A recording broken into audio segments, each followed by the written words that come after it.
Tonight's Maryland cold case brings us to Howard County. A husband and wife murdered after someone set fire to their home in Ellicott City. Pass by the area on Route 40 now and you'll see a shopping center. But in the 60s, 70s, and 80s, many remember this area as the Enchanted Forest, managed by Joe Selby. They were important people in the community. I have relatives that worked for Mr. Joe at Enchanted Forest. Many of the young people growing up here in Howard County, in Ellicott City, worked at the Enchanted Forest. He gave everybody a job. Here's a suggestion for a visit to a theme park.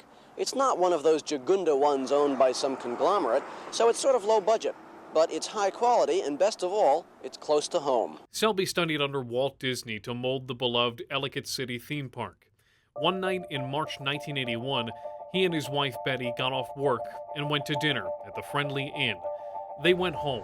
Police believe they had plans to come back to the inn to see a band, but they never made it.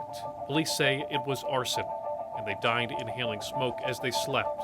The case went cold. In 2019, Corporal Wade Zufall got the case, and with a team of cold case investigators, is actively looking for leads. He tells us the answer may begin here in Mount Airy, at this bar, years prior to the murder. There was an individual that was looking for a family member named John Selby Jr. And they had an altercation with him at a local bar back in 1975 known as Otis's Hideaway.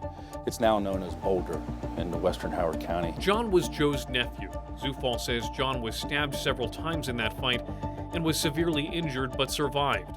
And a few years later, the person he fought was free again. When that individual got out of prison, we believe he had some revenge on his mind in order to find John Selby. In reference to the fight that occurred back in 1975 at Otis's Hideaway. Corporal Zufall believes that person may have thought they were lighting John's house on fire. This was the mailbox out front, J.N. Selby. It actually stood for Joseph Nicholas Selby. In the last week, police discovered DNA on existing evidence. They're hoping it leads somewhere to bring the surviving Selbys closure. And we're just hoping by reaching out to you and having the cooperation with the media that some of these people would have the courage to finally come forward after all these years since 1981, have the courage to tell us what happened to them. Police say their suspects are still alive. One lives in Mount Airy and another in Tennessee, and that some in the community might have details. The reward for information in this case and in all of Howard County's cold cases is up to $30,000. For Maryland Cold Cases, I'm Jack Watson. Thank you for watching this edition of Maryland Cold Cases. You can check out more cold cases by clicking on this box over here, and be sure to subscribe to our channel so you don't miss any new videos when we upload them to YouTube.